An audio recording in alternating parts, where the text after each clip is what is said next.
وعلى رسوله الكريم أما بعد رب اشرح لي صدري ويسر لي أمري واحلل عقدة من لساني يفقهوا قولي سبحانك لا علم لنا إلا ما علمتنا إنك أنت العليم الحكيم۔ یہ کتاب مجالس ناصریہ گزشتہ شب جمعہ کو میں نے آپ کے سامنے اس کی ابتدا کی ہے، اور اللہ تعالیٰ سے دعا ہے کہ اللہ تعالیٰ ان باتوں کو سمجھنے کی توفیق عطا فرمائے، اور اللہ ہمیں سنت اور شریعت پر جینا مرنا نصیب فرمائے۔ میں نے ایک ملفوظ حضرت کا پڑھ کے سنایا تھا، انتہائی کارآمد ہے اور انتہائی مفید ہے، لیکن کچھ وجوہات کی بنا پر محفوظ نہ کر سکے گزشتہ شب جمعہ کو، اور بعض ساتھیوں کی خواہش تھی کہ اس ملفوظ کو دوبارہ پڑھ کے محفوظ کر لیا جائے، ریکارڈ کر لیا جائے تاکہ اور ساتھیوں تک پہنچایا جا سکے، اور کچھ ساتھی گزشتہ شب جمعہ میں نہیں بھی تھے، تو چلیں ان کے لیے بھی فائدہ ہو جائے گا۔ اس ملفوظ کو میں دوبارہ دہراتا ہوں۔ حضرت فرماتے ہیں کہ احادیث میں بعض دفعہ ضعف کا لفظ آتا ہے اور ہماری نگاہ میں وہ حدیث کمزور پڑ جاتی ہے، یعنی حدیث میں یہ لفظ آتا ہے کہ یہ اسنادہ ضعیف، ہم کہتے ہیں کہ حدیث ضعیف ہے۔ آگے فرماتے ہیں کہ بات یہ ہے کہ محدثین سند سے بحث کرتے ہیں کہ ہمیں بات کس طرح پہنچی ہے، وہ دور اسناد کا تھا۔ محدثین جب یہ فرماتے ہیں کہ یہ حدیث ضعیف ہے تو مطلب یہ ہوتا ہے کہ اس کی سند میں ضعف ہے۔ حدیث بذات ہی خود حدیث ہونے کے اعتبار سے کبھی ضعیف نہیں ہے، حضور کا قول ہے، وہ کیسے ضعیف ہو سکتا، سمجھے؟ تو اپنی ذات کے اعتبار سے نفس حدیث جو ہے یہ کبھی بھی ضعیف نہیں ہوتی، اس کی جو اسناد ہے اس میں کیا ہے، ضعف ہوتا ہے، سند کے اندر کچھ نہ کچھ کوئی راوی ایسا آ جاتا ہے جس کی وجہ سے سند میں اسناد میں ضعف آتا ہے۔ اور محدثین کا انداز یہی ہے کہ محدثین ہمیشہ سند سے بحث کرتے ہیں، ٹھیک۔ آگے فرماتے ہیں کہ صحابہ اکرام رضی اللہ عنہم اجمعین، تابعین، تبع تابعین کا دور اعتماد کا تھا، وہاں سند سے بحث نہیں ہوتی تھی۔ حضور صلی اللہ علیہ وسلم نے پہلے دور صحابہ، تابعین، تبع تابعین کے خیر ہونے کی گواہی دی ہے۔ قرون مشہود لہا بالخیر، حدیث پاک میں آتا ہے کہ خیر القرون قرنی ثم الذین یلونہم ثم الذین یلونہم، کہ آپ صلی اللہ علیہ وسلم نے ارشاد فرمایا کہ بہترین زمانہ میرا زمانہ ہے، پھر اس کے بعد جو زمانہ آئے، پھر اس کے بعد جو زمانہ آئے۔ تو تین زمانے ایسے ہیں جن کو مشہود لہا بالخیر کہا جاتا ہے، کہ یہ تینوں دور، تینوں زمانے روئے زمین پر سب سے بہترین زمانے ہیں۔ مراد کیا ہے کہ اس زمانے میں جو افراد موجود ہیں یہ بہترین افراد ہیں، ان پر آپ اعتماد کر سکتے ہو دین کو حاصل کرنے کے لیے۔ تو قرون مشہود لہا بالخیر، جو پہلے تین زمانے ہیں، صحابہ، تابعین اور تبع تابعین کا دور، اس میں لوگوں کے اندر ویسے بھی سچائی کا غلبہ تھا، دیانتداری کا غلبہ تھا، آپ صلی اللہ علیہ وسلم کے قرب کی وجہ سے بہت ساری چیزوں کا غلبہ تھا، اچھائی کا غلبہ تھا، جھوٹ، کذب، دھوکہ، یہ چیزیں کم ہوتی تھیں۔ لیکن جیسے یہ تین دور گزرے، اس کے بعد لوگوں نے جھوٹی احادیث کو گڑھنا شروع کیا، روایات میں خلط ملط کرنا شروع کیا، جھوٹ کی نسبت حضور صلی اللہ علیہ وسلم کی طرف کرنا شروع کی۔ یہ جانتے ہیں آپ، مسلم کے مقدمے میں یہ سب باتیں موجود ہیں، امام مسلم رحمۃ اللہ علیہ نے مقدمے میں لکھا ہے۔ تو تابعین، تبع تابعین کے دور تک اسناد سے بحث نہیں ہوتی تھی، کیونکہ یہ کس کا دور ہے، اعتماد کا دور ہے۔ تابعین صحابہ پہ اعتماد کر رہے ہیں، تبع تابعین تابعین پہ اعتماد کر رہے ہیں۔ اس کے بعد اسناد کا دور شروع ہوتا ہے کہ جب لوگوں نے درمیان میں گڑبڑ کرنا شروع کی۔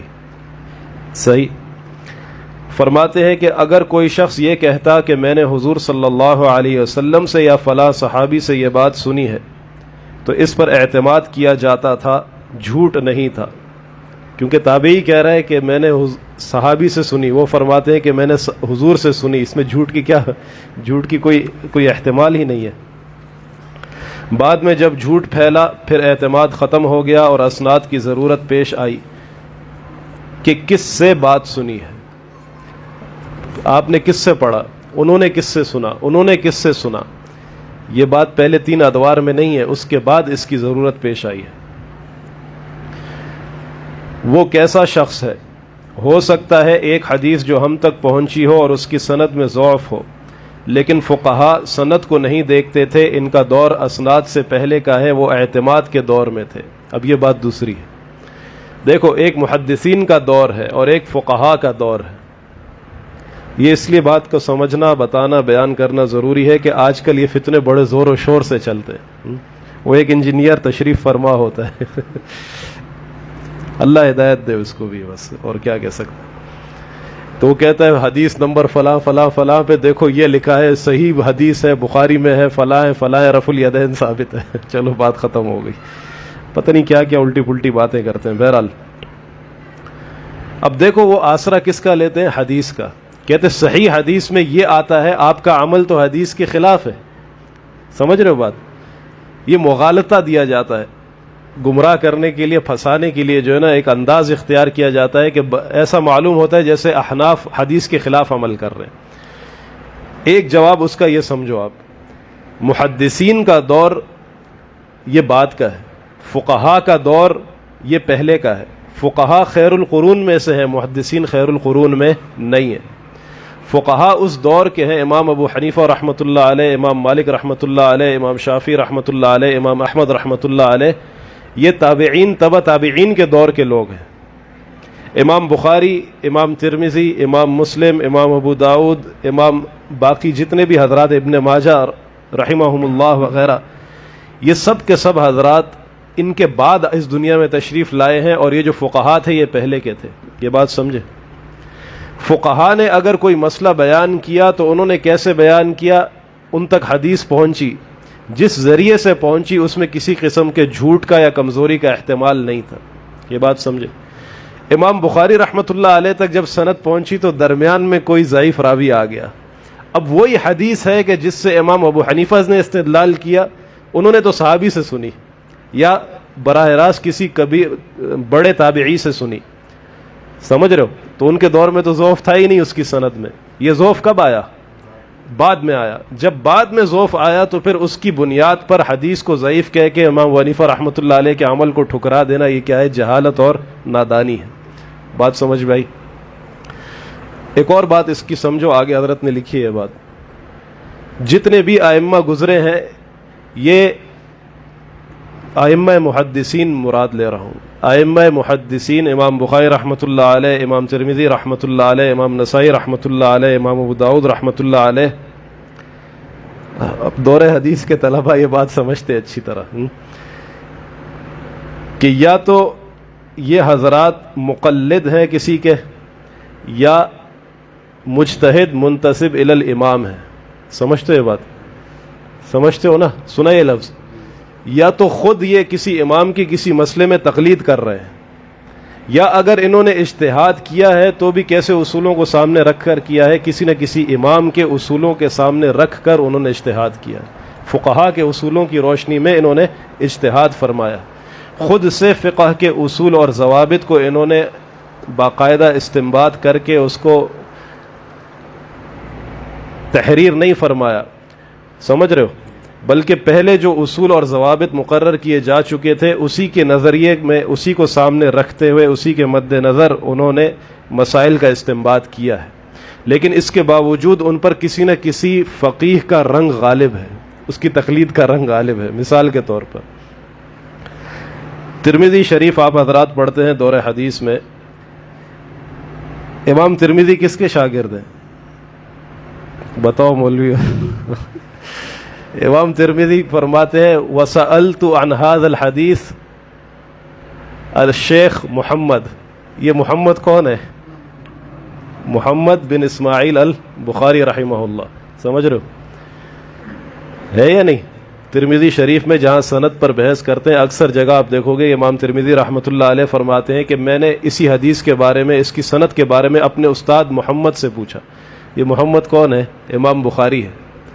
امام بخاری رحمۃ اللہ علیہ کے براہ راست استاد کون ہے؟ امام ترمذی رحمۃ اللہ علیہ۔ امام ترمذی کا مسلک کیا ہے؟ شافعی ہے، شافعی المسلک ہے، سمجھ رہے ہو؟ اسی طرح امام ابو داؤد رحمۃ اللہ علیہ، امام ابو داؤد رحمۃ اللہ علیہ بہت بڑے امام ہیں اپنے وقت کے، یہ بھی ایک مسلک کی تقلید کرتے ہیں. راجح قول یہی ہے کہ ایک مسلک کے مقلد ہیں. وہ کون سا مسلک ہے؟ حنبلی المسلک ہے. یہ کیا ہے؟ امام احمد بن حنبل رحمۃ اللہ علیہ کی انہوں نے اکثر مسائل کے اندر تقلید کی ہے. نہیں سمجھ رہے؟ صحاح ستہ جو 6 احادیث کی مشہور کتابیں پڑھائی جاتی ہیں، پوری دنیا میں مشہور ہیں، ان میں اکثر ائمہ یا یہ کہہ لو سب کے سب ائمہ کسی نہ کسی امام کے مقلد ہیں. امام بخاری رحمۃ اللہ علیہ کچھ جگہوں پہ ناراض ہو کر فرماتے ہیں وقال بعض الناس، اور وقال بعض الناس میں اکثر کس کو مراد لیتے ہیں؟ احناف کو مراد لیتے ہیں حضرت. وجہ کیا ہے احناف پہ جرح کرنے کی؟ کیونکہ امام شافعی رحمۃ اللہ علیہ کے بظاہر یہ مقلد معلوم ہوتے ہیں. سمجھ رہے ہو یہ بات؟ یہ چیزیں آپ اپنے اساتذہ سے سنتے رہیں گے پھر انشاءاللہ. بہرحال خلاصہ کیا نکلا کہ جن احادیث کی کتابوں کے مصنفین کا حوالہ دے کر لوگ اعتراض کرتے ہیں کہ فلانی حدیث کی کتاب میں یوں ہے، فلاں محدث نے یہ حدیث نقل کی ہے، وہ محدث خود بھی کسی نہ کسی کا کیا ہے؟ مقلد ہے. وہ خود بھی کسی نہ کسی کی تقلید کرتا ہے. بالکل غیر مقلد کوئی بھی محدث نہیں گزرا. یہ بات سمجھ گئے؟ چلو یہ بھی اچھا ہے، مزے کی بات ہے نا. ہاں آگے چل کے ایک اور بات حضرت نے لکھی ہے، ابھی بتا دیتا ہوں، آگے انشاءاللہ تفصیلات سے آپ سمجھ لینا، تفصیلاً سمجھنا اس کو. دیکھو، ایک ہے حافظ قرآن، ٹھیک ہے، ایک ہے عالم دین. سمجھ رہے ہو؟ ایک ہے حافظ قرآن ہے، ایک بندہ عالم نہیں ہے. دوسری طرف ایک عالم ہے حافظ نہیں ہے. تراویح میں کس کو آگے کرو گے؟ حافظ کو آگے کرو گے نا. کیوں؟ عالم کا مقام اونچا ہے یا حافظ کا؟ عالم کا اونچا ہے. لیکن حافظ کو کیوں آگے کرتے ہو؟ کیونکہ ابھی مصلی سنانا ہے، تراویح میں پورا قرآن کی تکمیل کرنی ہے. یہ فن کس کے پاس ہے؟ یہ نعمت کس کے پاس ہے؟ حافظ کے پاس ہے. یہ نعمت ابھی مولوی صاحب کے پاس نہیں ہے. اچھا تراویح میں کوئی غلطی ہو جاتی ہے، اب مسئلہ بتانے کی باری آتی ہے، آپ حافظ صاحب سے پوچھیں گے جا کے یا عالم صاحب سے پوچھیں گے؟ عالم سے پوچھیں. سمجھ رہے ہو بات؟ کیوں؟ حالانکہ ابھی تو نماز تو حافظ کے پیچھے پڑھتے ہو، مسئلہ آپ عالم سے پوچھتے ہو، کیا وجہ ہے؟ حافظ کے پیچھے نماز پڑھ رہے ہو، ضرورت اس کی ہے کہ وہ قرآن سنائے، لہذا حافظ کو آگے کرو گے. مسئلہ پوچھنا ہے تو شریعت کا علم ہونا چاہیے، اس کے لیے کس کے پاس جاؤ گے؟ عالم کے پاس. یہ بات سمجھ گئے؟ حافظ کی ضرورت جب پڑے گی تو حافظ کے پاس جاؤ گے، جب مسئلے کی ضرورت پڑے گی تو عالم کے پاس جاؤ گے. سمجھ گئے یہ بات؟ اب آگے دوسری بات سمجھو. اسی طرح سے ایک ہے شریعت کے مسائل کی فہم، شریعت کے مسائل کی فہم، یہ اللہ تعالیٰ نے فقہاء کو عطا کی ہے. اور ایک ہے احادیث کی سند کی حفاظت، یہ کام اللہ نے محدثین سے لیا ہے. سمجھ رہے ہو بات؟ ایک ہوتا ہے فقیہ اور ایک ہوتا ہے محدث، فرق ہے نا دونوں میں. اگر سند کے بارے میں آپ نے معلومات لینی ہے تو فقیہ کے پاس جاؤ گے یا محدث کے پاس؟ محدث سے آپ پوچھو گے کہ اس کی سند کے بارے میں بتائیں. اور اگر مسئلہ پوچھنا ہے تو کس سے پوچھو گے؟ فقیہ سے پوچھو گے، کیونکہ اس کے پاس قرآن اور حدیث کا علم موجود ہے. اللہ تعالیٰ نے اس کو اس میں فہم اور فراست عطا کی. بات سمجھ میں آئی؟ ایک مسئلہ حضرت نے آگے لکھا ہے بڑا زبردست. امام اعمش رحمۃ اللہ علیہ بہت پائے کے محدث گزرے ہیں، بڑے آدمی ہیں. ایک مسئلہ ان کے پاس آیا، غالباً یہ مسئلہ ہے کہ حیض کی حالت میں عورت اگر مطاف حج کے ایام میں ہو تو وہ کسی کو غسل دے سکتی ہے یا نہیں. غالباً ایسا کوئی مسئلہ تھا. تو حضرت نے وہ مسئلہ سنا، فرمایا کہ ابھی فی الحال میرے ذہن میں اس کا جواب جو ہے نا مستحضر نہیں ہے. امام حنیفہ رحمۃ اللہ علیہ وہاں تشریف فرماتے ہیں. انہوں نے فرمایا کہ میں جواب دوں حضرت اگر اجازت ہو؟ فرمایا ہاں. فرمایا ہاں حضرت غسل دے سکتی. فرمایا دلیل کا؟ دلیل یہ ہے کہ امی عائشہ رضی اللہ تعالیٰ عنہ فرماتی ہیں کہ آپ صلی اللہ علیہ وسلم اعتکاف میں تھے اور آپ صلی اللہ علیہ وسلم کے سر مبارک، منہ مبارک کو دھونے کے لیے کبھی کبھار ایسا ہوتا کہ میں ایسی حالت میں ہوتی کہ نماز نہیں پڑھ سکتی، لیکن آپ صلی اللہ علیہ وسلم اپنا سر مبارک وہاں باہر کی طرف نکالتے، میں اس پہ پانی ڈالتی اور کنگھی کرتی. ہے نا؟ ہے یا نہیں حدیث میں؟ فرمایا کہ حائضہ جب سر پہ پانی ڈال کر کنگھی کر سکتی ہے تو پھر غسل کیوں نہیں دے سکتی؟ بات سمجھ رہے ہو؟ تو حضرت نے فرمایا کہ ہاں واقعی یہ بات تو ہے، فقی ہوتا ہے اور محدث ہوتا ہے، یہاں تک میری نظر نہیں گئی اس مسئلے تک۔ تو خلاصہ کلام یہ ہے کہ فقہا یہ اس دور کے افراد ہیں کہ جو اعتماد کا دور تھا، اور محدثین اس دور کے افراد ہیں جہاں پر اسناد کی ضرورت پیش آئی۔ اللہ، فقہا سند کے ساتھ ساتھ عمل کو دیکھتے، اب یہ فقہا کی شان ہے۔ فقہا سند کو بھی دیکھتے ہیں حدیث کی، ایسا نہیں ہے کہ بالکل ہی نہیں دیکھتے، سند کو دیکھتے ہیں، لیکن سند کے ساتھ ساتھ عمل کو دیکھتے ہیں کہ حدیث معمول بھی ہے کہ نہیں، صحابہ اکرام رضی اللہ عنہم اجمعین نے اس پر عمل کیا ہے کہ نہیں، اور دوسری احادیث بھی اس کی تائید کرتی ہوں، گویا درایت و روایت کے اصول پر پوری اترتی ہو۔ محدثین صرف روایت سے بحث کرتے ہیں، یہ ہو سکتا ہے کہ محدثین جس حدیث کو سند کے لحاظ سے صحیح قرار دے رہے ہوں وہ عمل کے لحاظ سے منسوخ ہو چکی ہو، اور جس حدیث پر عمل نہیں ہوا وہ حدیث تو ہے لیکن سنت نہیں ہے۔ ہمیں حکم حدیث کی اتباع کا نہیں، سنت کی اتباع کا دیا گیا ہے۔ علیکم بسنتی و سنت الخلفاء الراشدین المہدیین، آپ صلی اللہ علیہ وسلم نے فرمایا تم میری سنت اور خلفائے راشدین رضی اللہ عنہم اجمعین کی سنت کو مضبوطی سے پکڑو کہ اپنے دانتوں میں اس کو کس لو۔ یہ دوسری بات حضرت فرما رہے ہیں کہ فقہا جب کسی حدیث پر عمل کرتے ہیں تو عمل کے ساتھ ساتھ وہ یہ دیکھتے ہیں کہ آپ صلی اللہ علیہ وسلم کا عمل اس پر ہے یا نہیں ہے، صحابہ کا اس پر عمل ہے یا نہیں ہے۔ حدیث تو صحیح ہے لیکن حضور نے اس عمل کو چھوڑ دیا، عمل بدل گیا، صحابہ اکرام نے عمل کو چھوڑ دیا، دوسرا عمل کرنا شروع کر دیا، تو معلوم ہوا کہ حدیث سند کے اعتبار سے بالکل صحیح ہے لیکن حضور کی سنت یہ نہیں ہے، کیونکہ حضور نے اس کو عمل کو ختم کر دیا ہے۔ بات سمجھ میں آئی؟ اور یہ مغالطہ دیا جاتا ہے، کہتے قرآن اور حدیث سے یہ بات ثابت کرو، قرآن اور حدیث پہ ہم عمل کریں گے، یہ بھی دھوکہ ہے۔ ہمیں قرآن اور حدیث کی پیروی کا حکم نہیں ہے، ہمیں حکم ہے قرآن اور سنت کی پیروی اور اتباع کا۔ اتباع اور پیروی کس کی کرنی ہے؟ قرآن اور سنت کی، قرآن اور حدیث کی نہیں۔ ہر حدیث معمول بھی یا معمول بہا نہیں ہے، سمجھتے ہو نا؟ حدیث اور سنت میں فرق سب سے بڑا یہی ہے نا، کہ ہر سنت پر عمل کرنا ہے اور ہر حدیث پر عمل نہیں کرنا، یہ سب سے بڑا فرق ہے، اس کو یاد رکھو۔ سمجھ رہے حضرت؟ مشکل تو نہیں ہو گیا؟ ہاں، تو عمل کس پر کرنا ہے؟ سنت پر۔ آپ صلی اللہ علیہ وسلم کی سنت، حضور کا جو عمل تھا یہی اصل ہے۔ حدیث میں الفاظ موجود ہے، بخاری کی حدیث ہے، سند کے اعتبار سے بالکل صحیح ہے، لیکن حضور نے عمل ترک کر دیا، یا یہ چیز منسوخ ہو چکی، یا مجبوری کی وجہ سے حضور نے یہ عمل کیا تھا، لہذا اب صحیح حدیث کے ہوتے ہوئے بھی اس پر عمل نہیں ہوگا۔ بات سمجھ میں آئی؟ آگے فرماتے ہیں کہ یہ بھی ہو سکتا ہے کہ ایک حدیث سند کے اعتبار سے کمزور ہے اور عمل کے لحاظ سے مضبوط ہے۔ سمجھ رہے ہو؟ یہ تیسری چوتھی بات ہے کہ سند کے اندر ذرا سی کمزوری ہے لیکن عمل کے اندر کوئی کمزوری نہیں ہے۔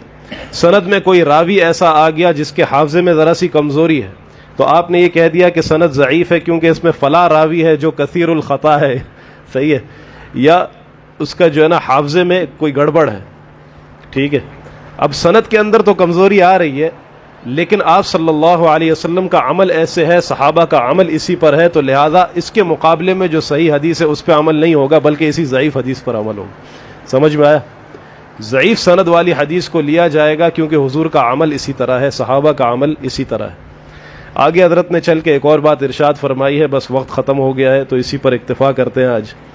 حضرت نے ایک بات فرمائی ہے آگے چل کر کہ دیکھو ایسا بھی ہوتا ہے کبھی کوئی بات بڑی مشہور ہوتی ہے، اس بیان کی محتاج نہیں ہوتی، اس کے ناقل، اس کے راوی، اس کا بیان آپ کو کتابوں میں نہیں ملے گا چونکہ بات مشہور ہے، ہر ایک کو معلوم ہے۔ اور کبھی ایسا ہوتا ہے کہ بات غیر مشہور ہوتی ہے، ایک ہی مرتبہ وہ عمل ہوتا ہے لیکن احادیث کی کتاب کی زینت بن جاتا ہے۔ مثال کے طور پہ سورج کہاں سے نکلتا ہے؟ مغرب سے۔ پتہ نہیں ہے، پٹھانوں میں ہو سکتا ہے سورج بھی الٹا نکلتا ہو۔ تو سورج نکلتا ہے، اب پریشان نہیں ہو، میں بھی پٹھان ہوں، پٹھان غصہ نہ کریں، ہم بھی پٹھان ہی ہیں، ہم نام کے آپ کام کے ہو، بس فرق یہ ہے۔ اور ہم ہمارے نام میں خان ہے اور آپ کے خون میں باقاعدہ آپ کی زبان میں بھی خان ہے ماشاءاللہ. باقی اصلی پٹھان تو چلے گئے دنیا سے, اب تو خالی فوٹو اسٹیٹ ہے. صحیح ہے, وہ اصلی جو پٹھان ہوتے تھے نا, جن کو دیکھ کر لوگ کامتے تھے, وہ چلے گئے. اب تو بیچارے پٹھان بھی بس پٹھان ہو گئے. خیر, دیکھو سورج نکلتا ہے مشرق سے, غروب ہوتا ہے مغرب میں. روزانہ ایسے ہوتا ہے, کبھی اخبار میں آپ نے نہیں سنا, حدیث کی کتاب میں نہیں آیا, کوئی ایسی بات موجود نہیں ہے, سب دیکھ رہے ہیں روزانہ اسی طرح ہوتا ہے. ایک مرتبہ مغرب سے جب نکلے گا تو اخبار میں بھی چھپے گا, حدیث میں بھی موجود ہے, اور بالکل ایک انوکھا کام ہے, لہذا حدیث کی کتابوں میں آپ کو اس کا ذکر ملے گا, اور یہ بات بڑی دھوم دھام سے بیان کی جائے گی کیونکہ ایک ہی مرتبہ ہوا. اسی طرح کبھی ایسا ہوتا ہے کہ آپ صلی اللہ علیہ وسلم نے عمل ایک ہی مرتبہ کیا, لیکن خلاف عادت ہے, خلاف معمول ہے, خلاف سنت ہے, کسی مجبوری کے پیش نظر یہ عمل کیا گیا, لہذا بڑی دھوم دھام سے احادیث کی کتابوں میں اس کو بیان کیا جائے گا. باقی حضور کا جو اصل عمل تھا وہ اتنا مشہور ہے, اتنا عام فہم ہے کہ اس کا بیان موجود نہیں ہے, یا آپ کو اس کا بیان اس طرح سے نہیں ملے گا جیسے اس کے خلاف کا بیان ملے گا. سمجھ رہے ہو؟ اس کی مثال ایسے ہی ہے جیسے آپ صلی اللہ علیہ وسلم نے ایک مرتبہ کھڑے ہو کر پیشاب فرمایا ہے نا. سہ ستہ میں تقریباً ہر جگہ آپ کو یہ حدیث ملے گی کہ آپ صلی اللہ علیہ وسلم ایک غزوے سے تشریف لا رہے, راستے میں ایک قوم کے کچرے کے ڈھیر کی جگہ تھی, سباتۃ قوم ہے نا, وہاں آپ صلی اللہ علیہ وسلم نے کھڑے ہو کر پیشاب فرمایا. اب یہ ہے, بیٹھنے کا ذکر کہیں پہ بھی نہیں ہے, کھڑے ہونے کا ایک مرتبہ ہے, بیٹھنے کا ذکر آپ کو حدیث کی کتابوں میں نہیں ملے گا. عمل بظاہر کھڑے ہونے کا ہے, ٹھیک ہے, لیکن ہر کوئی یہ جانتا ہے کہ یہ حضور کی سنت نہیں ہے, حضور کا معمول نہیں, حضور کا طریقہ نہیں. لہذا فقہا محدثین پھر بحث کرتے ہیں حضور نے جب کھڑے ہو کے کیا تو وجہ کیا تھی. کوئی کہتا ہے کچرا تھا, کوئی کہتا ہے وہ زمین اس انداز کی تھی کہ اگر بیٹھ کے کرتے تو چھینٹے واپس آتے ہیں نا, یہ سب باتیں. کپڑوں کی ناپاکی کا درد تھا, کمر میں درد تھا, گھٹنوں میں درد تھا, جو بھی تھا, لیکن بہرحال عذر کی بنا پر کیا, یا بیان جواز کے لیے کیا, مجبوری میں آدمی ایسا کر سکتا ہے. یہ سب باتیں ہیں احادیث کی کتابوں میں. تو یہ باتیں سمجھ میں آ گئیں کچھ نہ کچھ. لہذا جب بھی عمل کرو تو فقہا کو دیکھو, سنت کو دیکھو, خالی اس دھوکے میں نہ پڑو کہ بھائی حدیث میں جو ہے اس پہ عمل کرنا ضروری ہے. بات سمجھ میں آ گئی؟ آپ تو علماء ہو, آپ سمجھتے ہو, لیکن عوام کے لیے یہ بات ہے اہم, خاص طور پہ جو لوگ قطر, دبئی وغیرہ ان علاقوں میں رہتے ہیں, تو یا یہ لوگ آگے چھیڑتے ہیں, بولتے ہیں وہ خلاف حدیث, حدیث کے خلاف کر رہا ہے. بولو سنت کے تو خلاف نہیں ہے نا. سمجھ میں آیا؟ سنت کے خلاف نہیں ہونا چاہیے. باقی احادیث کے اندر کون سی معمول بہا ہے, کون سی نہیں ہے, کون سی ناسخ ہے, کون سی منسوخ ہے, یا ترجیح ہے یا تطبیق ہے یا اس میں نسخ ہے, یہ سب چیزوں کے احتمالات موجود ہیں. یہ علماء طلباء کے لیے باتیں آپ رہنے دیں, آپ عوام ہیں, آسان کام ہے, بس سنت پر عمل کرو. اللہ تعالیٰ مجھے بھی توفیق دے, آپ حضرات کو بھی توفیق دے. یہ بیان